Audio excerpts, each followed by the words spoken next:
Bienvenido a En Pocas Palabras, el podcast de investigación y divulgación de UNIR. Presentado por Adrián Suárez. Bienvenidos a un nuevo episodio de En Pocas Palabras, el podcast en el que hablamos con investigadores de primer nivel para aterrizar en pocas palabras los resultados de su investigación.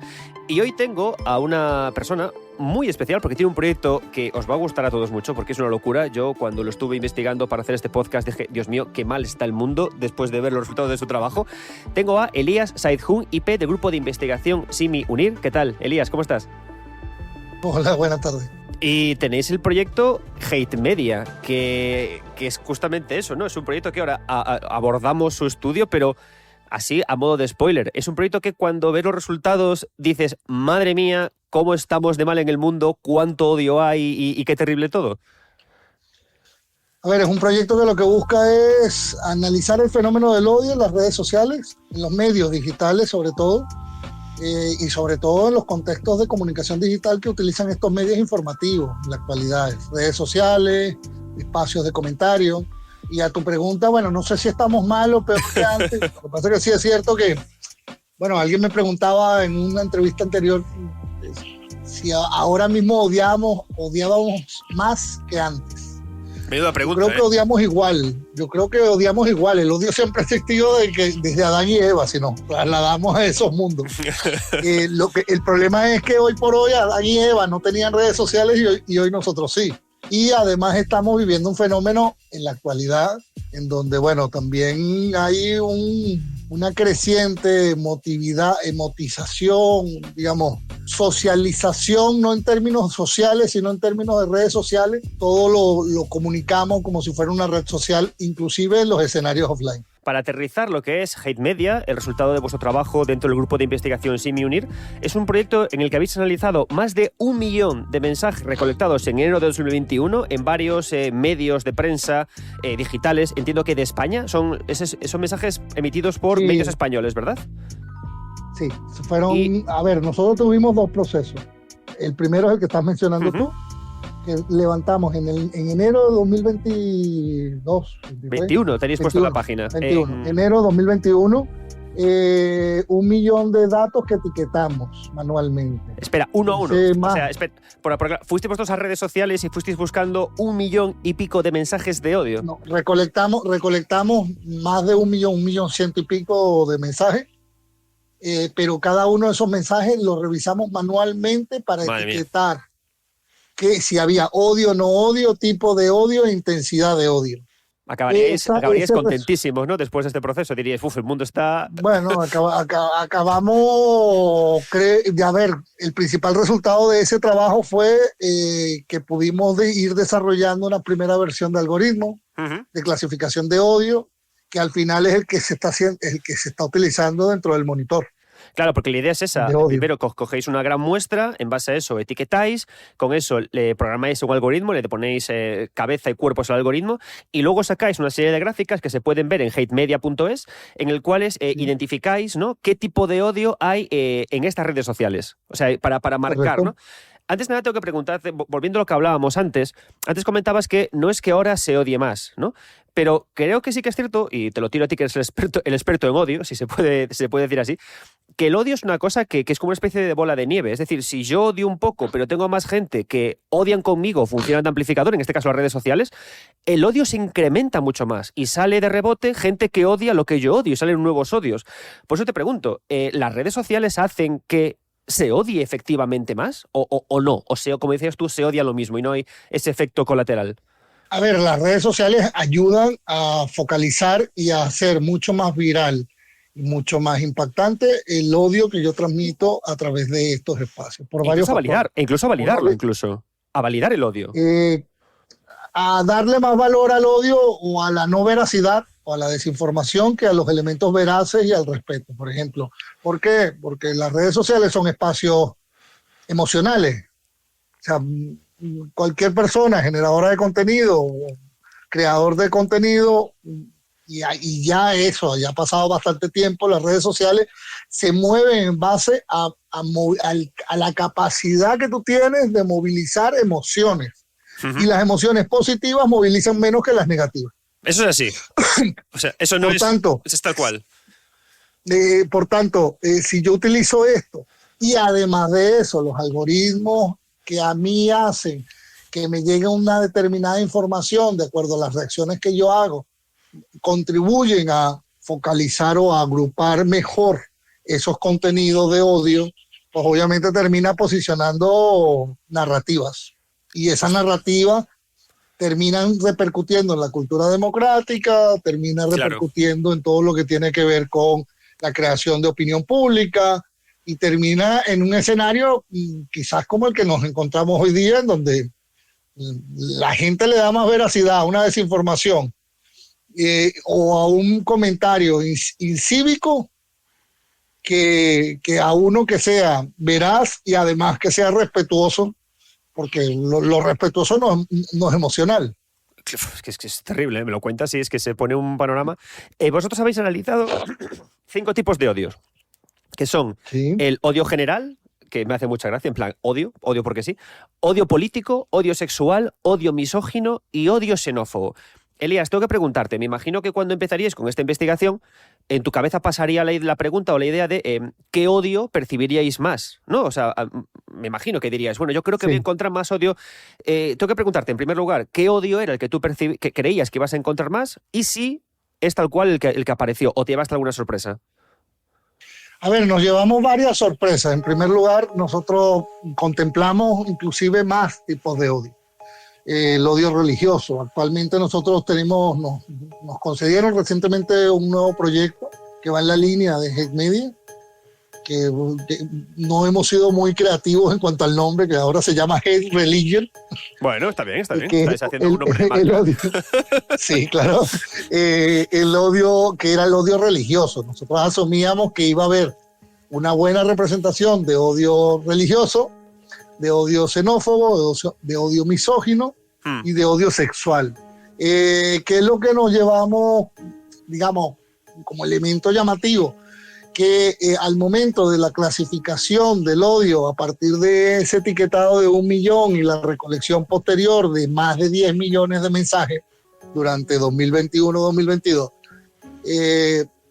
si bien es cierto, hay una presencia importante que es aproximadamente un 35% del odio misógino sexual, digamos, y xenófobo, nosotros no pudimos recolectar el odio religioso. No había tanto odio, no pudimos clasificarlo, porque al final cuando tú construyes algoritmos, esto es como, los algoritmos son como el monstruo de las galletas. ¿Vale? Entonces, si tú no le das de comer y no le das suficiente, digamos, galletas, no te clasifica oportunamente. Entonces, claro, no teníamos suficientes elementos como para poder. ¿Eso quiere decir que no existe odio religioso? Sí debe existir, pero como el proceso de etiquetado que nosotros hicimos estaba muy encapsulado, un mes, pues no pudimos levantar esa información suficiente. O sea, que entendemos que por tanto, el odio general, el político, el sexual, el misógino y el xenófobo superan la intensidad del odio religioso, al menos en ese periodo de 2021 que estuvisteis analizando. Al menos, no es que lo supere, pero sí que no tuvimos los suficientes elementos como para desarrollar un algoritmo capaz de clasificar oportunamente el odio religioso. Pero una de las sorpresas que tuvimos es que había el 35% de esos mensajes que nosotros analizamos en 2021-2022 era odio político. Y había y el 30% de los mensajes eran odio general, que es lo que tú llamas, que es lo que te llamó la atención. ¿Por qué lo llamamos odio general? Porque no es un odio, es un odio transversal, es un odio que no... Un odio transversal, es superodio, sí, o sea, no me importa, yo odio general. Digamos, es un odio gris, es un ruido gris, es ruido que no es, que odia, pero que no está apuntando específicamente o no es claro el destinatario. O sea, se levanta por la mañana y pone en Twitter, lo odio todo. Así, tú dices, odio general, ¿no? No, te pone HDP. Y entonces dices, bueno, vale. ¿Hacia quién va el HDP? O sea, va al protagonista, al medio, al periodista, ¿a quién va el HDP? Entonces, claro, digamos, ese tipo de odio, digamos, nos llamó la atención. Asumíamos que iba a existir, pero que no iba a existir tanto, y que el odio político iba a estar en unos niveles parecidos al odio xenófobo y demás. Lo que nos llamó la atención también fue eso, que había una digamos, una alta presencia del uso de la política, del odio político como mecanismo de legitimación de narrativa. Algo que a nivel académico, a día de hoy, si tú ves la producción académica, no ha sido tan explotado el análisis. O sea, hay mucho odio, hay muchos estudios publicados en odio xenófobo, vale, antimusulmán, antisemita,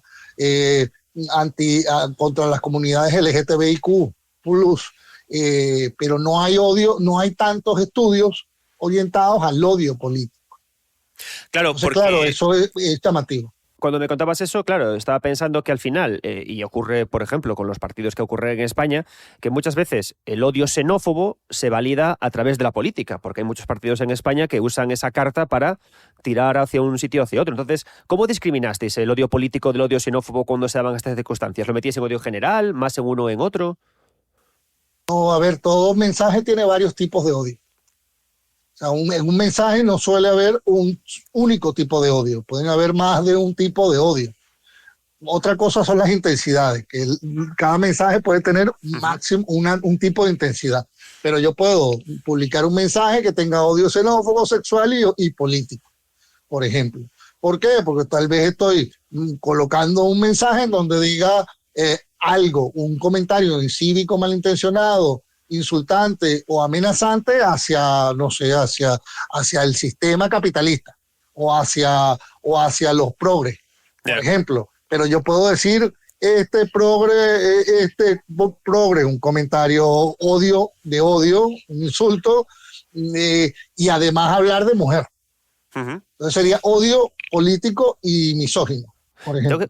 Tengo que preguntarte, con esto que me cuentas, ¿las redes sociales son machistas? A ver, las redes sociales son machistas. Creo que los odiadores que van dirigidos, al menos con los datos que nosotros tenemos, sí, claro, también hemos hecho estudios, digamos, tal volumen de datos nos ha permitido y nos sigue permitiendo analizar diferentes frentes, ¿vale?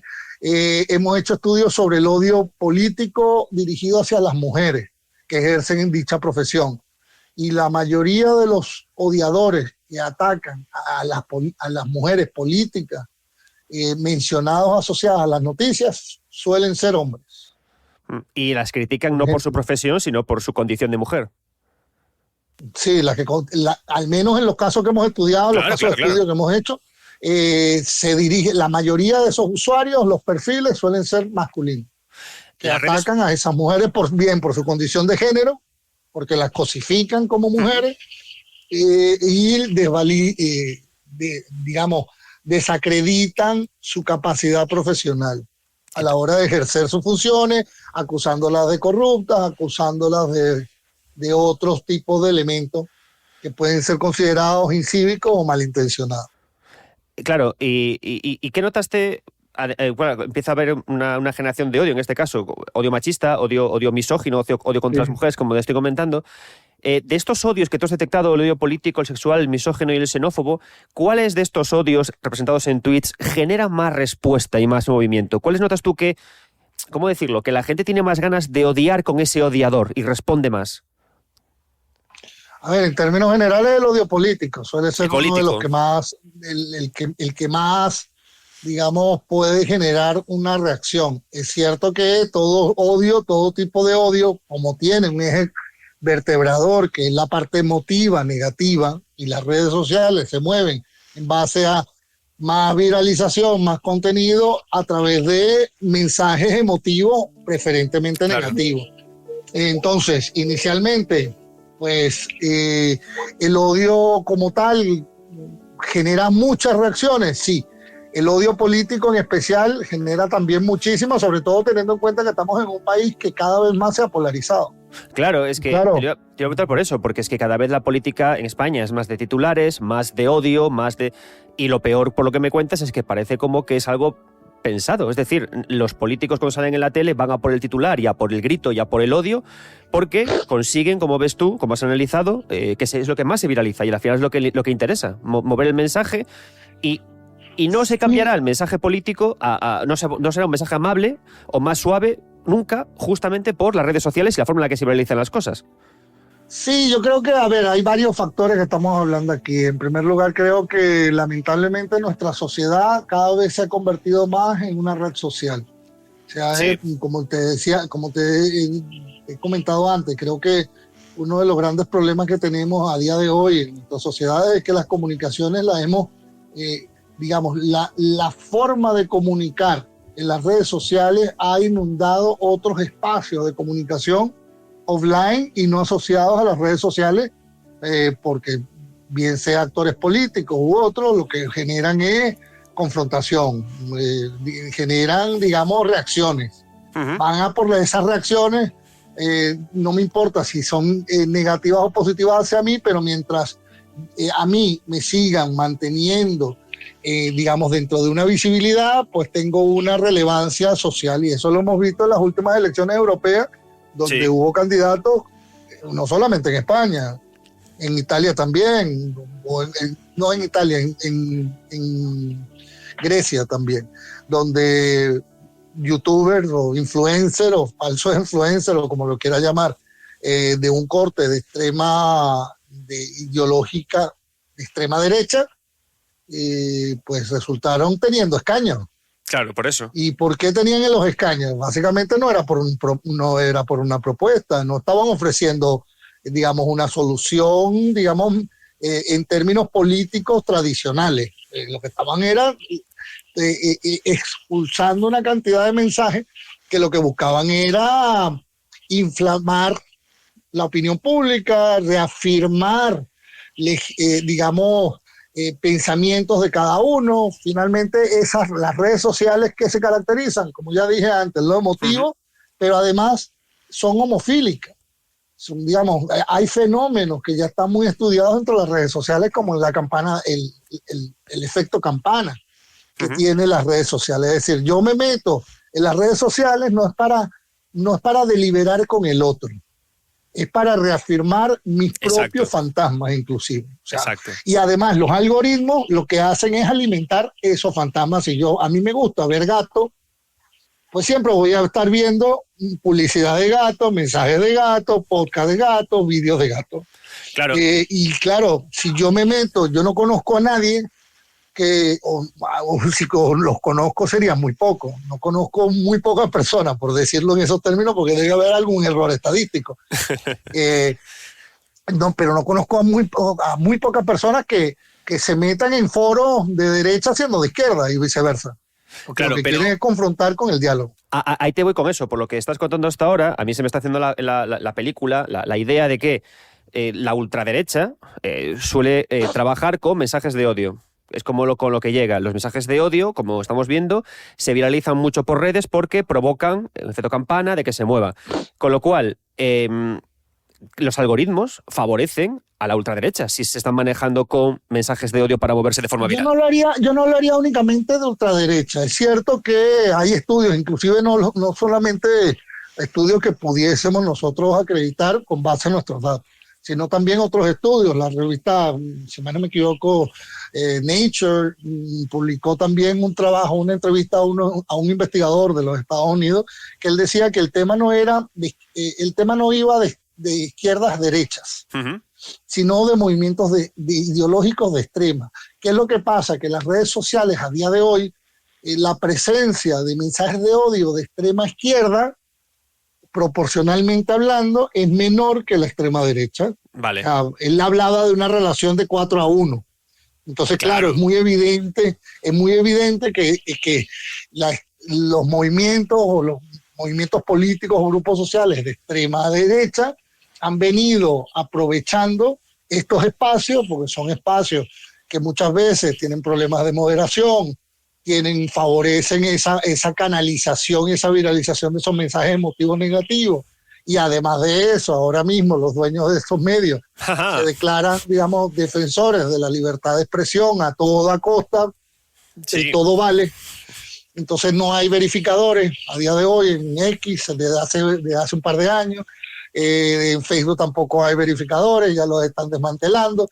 Entonces, claro, ven ese terreno muy fértil para poder inocular ese tipo de narrativa. Lo peligroso de esto no solamente es el hecho de de que se esté haciendo de forma espontánea, sino que no creo y no creemos que exista tanta espontaneidad es que en ese proceso. Claro, pues te preguntaba yo lo de la ultraderecha, porque yo tampoco creo que haya espontaneidad. Es decir, a través del odio, del algoritmo y de este tipo de estrategias, como dices tú, se puede construir la narrativa que más interese a personas que no tienen ningún tipo de vergüenza en soltar odio para mover a gente. Por ejemplo, nosotros los análisis que hemos hecho, que son análisis, por ejemplo, nosotros hemos hecho análisis con una selección de muestras de 1.000 usuarios odiadores que hemos identificado durante un periodo de tiempo concreto.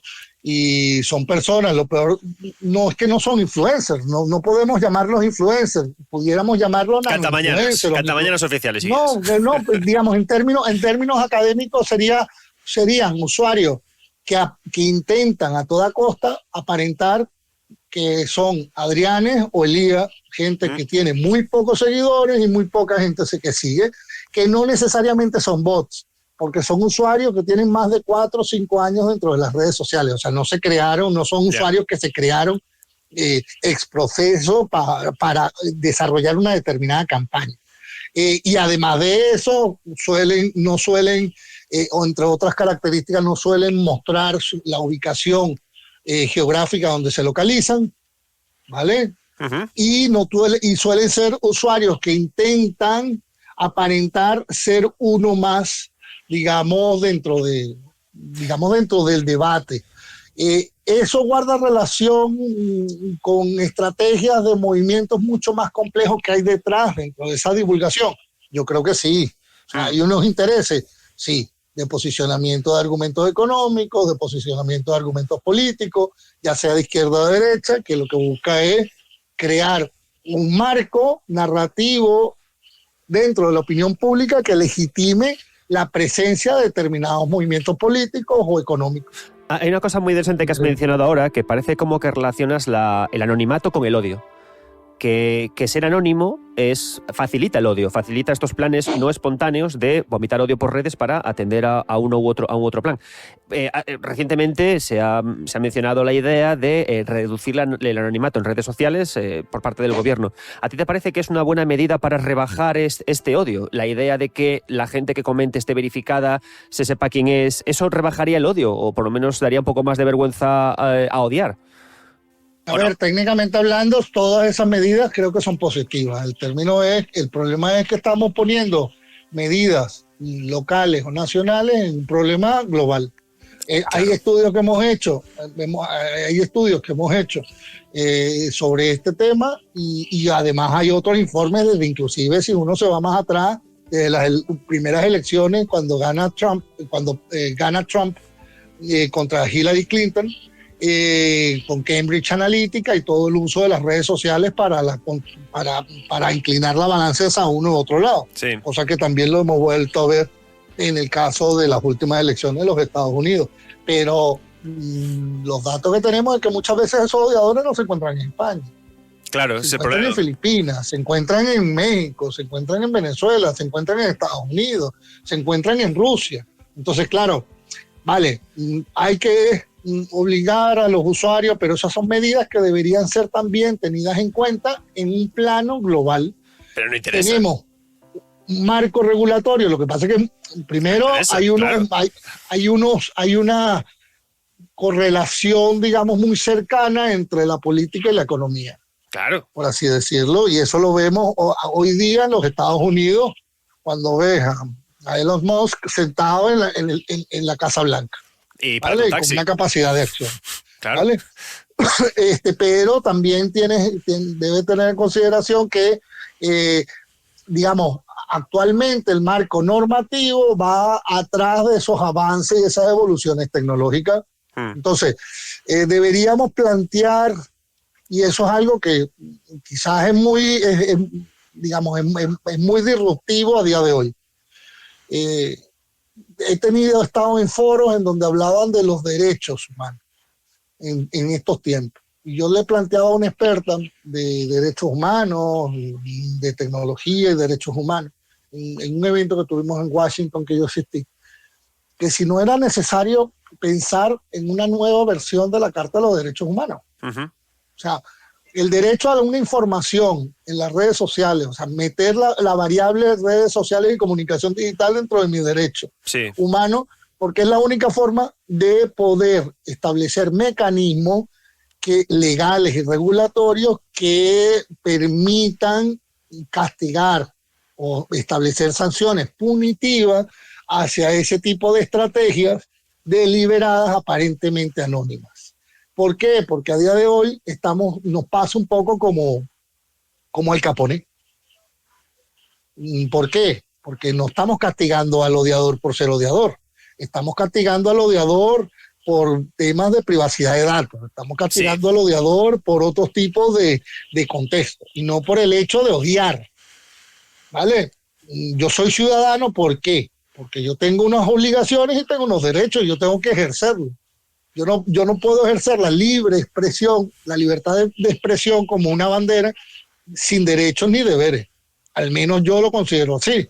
Ojo, yo no soy experto en derecho, pero obviamente deberían haber unas normas y deberían haber un marco regulatorio que garantice ese cumplimiento de esas normas sin que menoscabe la libertad de expresión. Sí, estoy muy de acuerdo. Pero la libertad de expresión, de expresión no es a precio cero. Al final ahora nos pasamos más tiempo en redes sociales que en nuestra vida. Y dices tú, ahora la vida es una red social, con lo cual tiene sentido. Tengo que preguntar también, me ha quedado claro que las redes sociales son misóginas, por los datos que me has marcado, que el mensaje de odio procede de pensamientos extremos y a 4-1 de derechas contra izquierdas. Tengo que preguntar también, ¿España es racista también a través de estos mensajes que has estado analizando? A ver, no creo que España sea racista en los términos que quizás puedan existir en otros contextos, no. Lo que pasa es que también es cierto que, digamos, creo que los escenarios sociales son los escenarios sociales han gloriado de las redes sociales. Las redes sociales maximizan cualquier tipo de señalamiento, cualquier tipo de, digamos, posicionamiento antisemita, digamos xenófobo, antimigratorio y demás. Por tanto, creo que hay un sobredimensionamiento de un escenario que no se está o que no debería corresponder o que no se corresponde con el contexto social a nivel de la sociedad. Lo que pasa es que una cosa es lo que uno es socialmente y otra cosa es lo que uno se cree socialmente a través de la opinión pública. Claro, pero entonces, si las redes sociales inciden en ello, cuidado. Claro, ahí te voy, es que si nos pasamos 8 horas al día en redes sociales, al final nuestro ámbito social es ese, y como nos percibimos es ese, como percibimos el mundo es ese, ¿no? Y lo peligroso de todo esto que hay, al menos desde los resultados que nosotros tenemos y de los datos que queremos seguir trabajando, y por eso tenemos ese nuevo proyecto y estamos presentando otro, es que el problema es que a día de hoy, inclusive había una encuesta que salió hace varios meses atrás, no me acuerdo si era el gobierno, el Estado, el Instituto Nacional de Estadística o a nivel europeo. Creo que era a nivel europeo, un estudio internacional, mejor dicho, que decía que el 26% de los jóvenes menores de 17 años consideraban que vivir en un gobierno autoritario no estaba mal, que vivir con Franco no era malo, no era tan malo, por ejemplo. ¿A qué me lleva esto? Que son jóvenes que tienen otra dieta comunicativa, diferente a la que tuvimos tú o la que tuve yo. O sea, son jóvenes que su principal forma de construir criterios son desde las redes sociales. Entonces, que te iba a preguntar eso. Claro.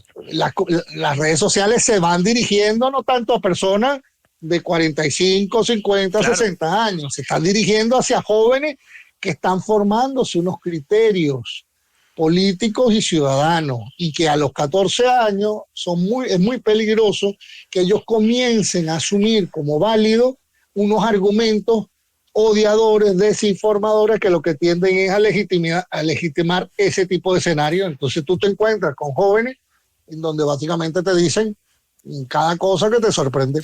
Que además los jóvenes, como tú dices, no únicamente no se alimentan de una dieta comunicativa diferente, sino que tienen unos procesos de validación de esa comunicación diferente, porque ellos ven en un tuit 1 millón de retweets y 1 millón de me gustas, y eso les sirve a ellos para validar que ese mensaje tiene que ser cierto, porque lo usan. Sí. Con lo cual, los jóvenes a día de hoy, que pasan en redes sociales más tiempo que la tata, están alimentándose de estos mensajes misóginos, de odio, de mensajes ultra, y los consumen sin parar. Es un problema eso. Y matan al mensajero con ese argumento. Porque claro, tú te pones a discutir. Yo tengo hijos y digamos, también con ese tema uno debate y te pones a discutir básicamente con un joven a ver, ¿cómo tú puedes entender que en este país, en teoría, se diga que hay más inmigrantes en las cárceles, porque la mayoría de los inmigrantes son violadores y demás, que es un argumento que ha corrido mucho en las redes sociales, pero si tú vas a los datos, las cárceles en España no están llenas de inmigrantes. Ojo, ¿qué entendemos por inmigrantes? El espacio Schengen, los 27, porque los 27 son europeos, no son LATAM, no son africanos, no son magrebíes. Entonces, claro, si entendemos inmigrantes que no son españoles ni pertenecen a la Unión Europea, que es lo que en principio España pertenece a la Unión Europea, la proporción, te estoy hablando de un 7% de la población carcelaria en este país, 8% de la población carcelaria. Sí. Eso es significativo como para decir que los inmigrantes son un peligro social, no, pero cuando tú le confrontas esos datos con fuentes oficiales, ¿qué es lo que te terminan diciendo? ¿Por qué me pones este argumento cuando me lo dice X, quien tiene 20 millones de seguidores? Y esta fuente, que es una fuente oficial, tiene 500 seguidores. Exactamente. Claro. Exactamente. Entonces, ellos son unos mindundes y este que tiene 20 millones dice esto y tiene todo el derecho del mundo a decir lo que quiera. Pues no. Te tengo que preguntar, Elías, tú lo has dicho, tú eres padre. Yo tengo una hija de 5 y un hijo de 3. Ya me preguntan por el móvil y por estas cosas, que por supuesto no les dejo, pero ¿cómo nos enfrentamos, ahora que tú que sabes tanto del odio, cómo nos enfrentamos los padres justamente a eso? Porque a mí el día que mi hija me diga que con Franco se vivía mejor, yo creo que, no sé, me voy a dar a la bebida o algo, ¿sabes? Porque es que es un poco lo que se está viendo a través de las redes sociales. Entonces, ¿cómo me enfrento yo como padre contra esto con los datos que tú tienes en la mano? Yo la verdad, como experto, te diría que se qué suerte, que pongas una buena botella. mucho proceso de formación y mucho proceso de debate, digamos, tanto en la casa como en los espacios académicos. O sea, yo creo que, digamos, es positivo el abrir espacios como han abierto en otros contextos europeos, caso Alemania, a la hora de tratar temas delicados.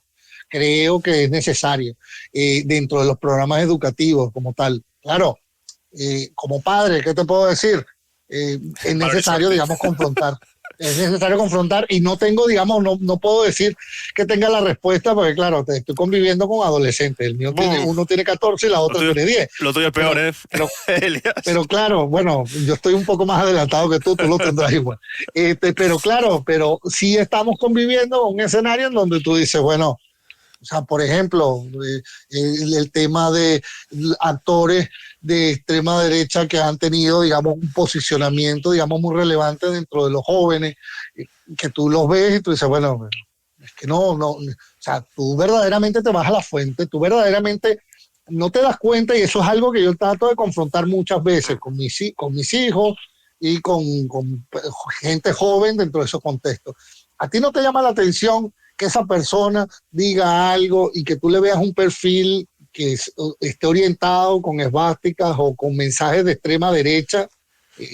¿No te llama la atención? Hay pistas. Y que además de eso, y si tú tiras un poco más del hilo, esa persona tal vez está dentro de una agrupación ideológicamente extrema. A ver, la comunicación no es espontánea, no es pura y casta, tiene una intencionalidad. Entonces yo que trato muchas veces de confrontar y debatir en torno a verifiquemos la fuente. Verifiquemos siempre la fuente, y es necesario crear esa cultura de la verificación, más allá de que tenga 20 millones, 50 millones o 200 millones de seguidores, porque esa persona, cuando tiene esa cantidad, no es necesariamente porque es una persona digamos, académicamente acreditada o le da la condición de experto a la hora de hablar de todo. Es porque es un generador de contenidos, es un creador de contenidos, tiene distintos tipos de habilidades profesionales que no necesariamente le acreditan como para que él hable de coches y de geopolítica. Entonces, claro, hay que modularlos asertivamente. Claro. Entonces, de primeras, hay que hacer lo que se nos recomienda siempre. Cuando tus hijos vean una serie de dibujos nuevas, siéntate con ellos. Cuando jueguen un videojuego, siéntate con ellos. Y cuando vean también a un influencer, siéntate con ellos, ¿no? Y inicia el discurso desde la base. Sería un poco una pequeña herramienta para poder avanzar, ¿no? Eso y santiguarse. y generar mucho debate. Es lo único que yo espero que genere el pozo, pero obviamente también el trabajo no solamente es de casa. El trabajo es con otras casas o con los amigos también. El trabajo es dentro de las instituciones educativas, los colegios, los institutos. Es importante, digamos, una mejor articulación, sí. Y la pertinencia de proyectos como Hate Media es que lo que nosotros aspiramos, y es lo que estamos trabajando también, es cómo no solamente transmitir o transferir esos resultados en artículos, en contenidos académicos, sino en contenidos no académicos. Eso es fundamental. Porque finalmente, a nosotros se nos mide por la cantidad de citas, sí, pero también se nos debe medir sobre la cantidad de impacto que nosotros debemos generar en otros entornos. Y hay muchos profesores, y hay un problema que por ejemplo, los institutos presentan y los colegios presentan, que es un contexto, digamos, propio del escenario formativo. Nosotros hicimos un estudio dentro del grupo CIMI sobre diversidad y aculturación en los profesores y los profesionales de la educación. Y básicamente iba encaminado a lo que decía la encuesta, y estaba encaminado un poco a lo que decía la encuesta TALI. La encuesta TALI fue una encuesta de la OCDE que preguntaba, que había un módulo en 2018 que preguntaba hasta qué punto el profesor se sentía con competencias y capacidades para la gestión de un entorno formativo multicultural, ¿vale? Y los profesores, la mayoría de los profesores decía que no se consideraba, o sea, un 60% creo que los profesores españoles decían que no se consideraban que tenían las herramientas. Es decir, a los profesionales que estamos dándole esa responsabilidad y esa importancia necesitan una formación y una adquisición de competencias como para poder afrontar estos nuevos retos que hoy en día tenemos y que en su formación les enseñan a ser buenos profesores de matemáticas. Claro. Pero no necesariamente a gestionar asertivamente un escenario intercultural. Exacto. Eso es vital al momento de poder afrontar este tipo de retos que hoy por hoy tenemos. Sí, también otro compañero investigador que trajimos en Pocas Palabras hablaba justamente eso, de educar en valores, y creo que Hate Media, vuestro proyecto, es un buen punto de partida para tener datos objetivos sobre la necesidad de educar en este sentido y de avanzar. Elías Saidjun, IP del grupo de investigación Simi Unir, podemos ver vuestros trabajos en Hate Media, Odiar Media, hatemedia.es, y muchas gracias por pasarte por En Pocas Palabras. Muchísimas gracias a vosotros por la invitación. Muchísimas gracias. Hasta luego. Nos vemos. Hasta luego. En Pocas Palabras es un podcast de investigación y divulgación de UNIR, presentado por Adrián Suárez. Sigue En Pocas Palabras en Spotify, iVoox o Apple Podcast y no te pierdas ningún capítulo.